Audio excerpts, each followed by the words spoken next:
Good morning guys, I hope you're all doing well. I wanted to announce that we have a new bike in the garage. You may know that I've had a soft spot for this particular make and model for a number of years. I've mentioned it during my videos and I finally came across one. So it's a bit of a shocker, so I hope you're sitting down with a nice cup of tea because you may think, has this guy gone crazy? What's with the colour that you'll see in just a minute? Is he moving to that colour combination? But without further ado, here's what I've got.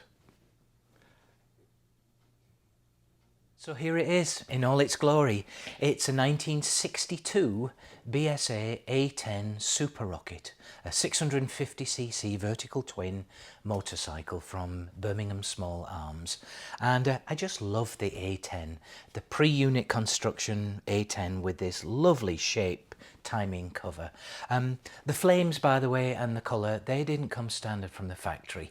I'll talk about that a bit more, but other than the paint job and the fact that it's actually labelled as a road rocket when it's actually a super rocket, this bike, in my opinion, seems to be in remarkably good original condition. For the BSA guys out there, however, I'd really appreciate your thoughts as you look through some of these clips. Please let me know what you think isn't standard. I've picked up on a couple of things already, certainly things that are missing, and I'd really appreciate your advice. I'm new to BSA A10s. I've had a couple of BSAs in the past, but not this particular model. It's a really cool bike, even with the paint scheme as well, and I haven't decided what to do with this yet. One thing I'd appreciate your advice on is the gearbox. The gearbox is stamped SC, which I understand denotes scrambles. I'm not familiar with that particular stamping.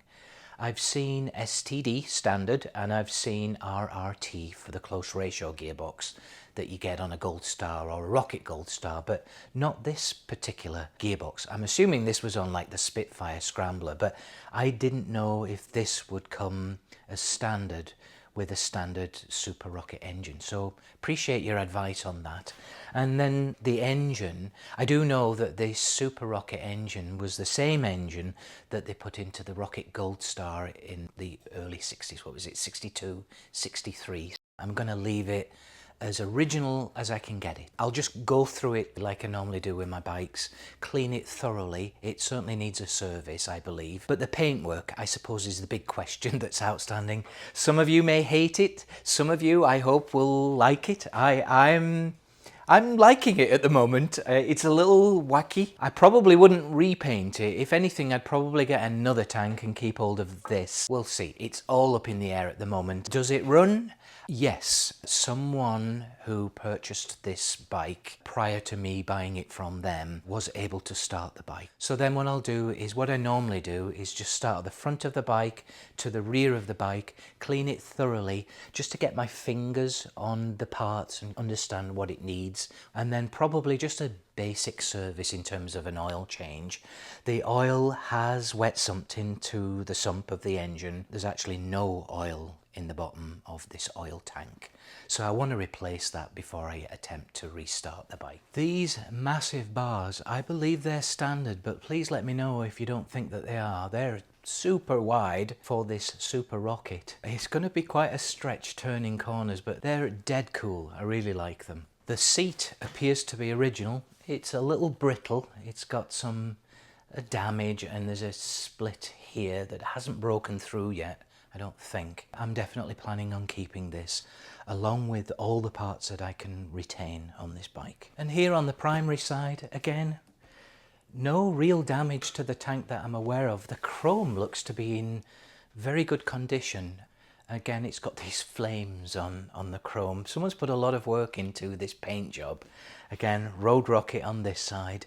We've got the chain guard that's missing from the rear of the bike. The side stand and the lug, the assembly attachment, is also missing as well, and I have to inspect that just to make sure everything looks okay under the frame. As I say, I've just got this bike, so I haven't even started doing an inspection. That will come with the cleaning. I love these pipes. I love the way that they form down here, and I don't know if these are new or aftermarket.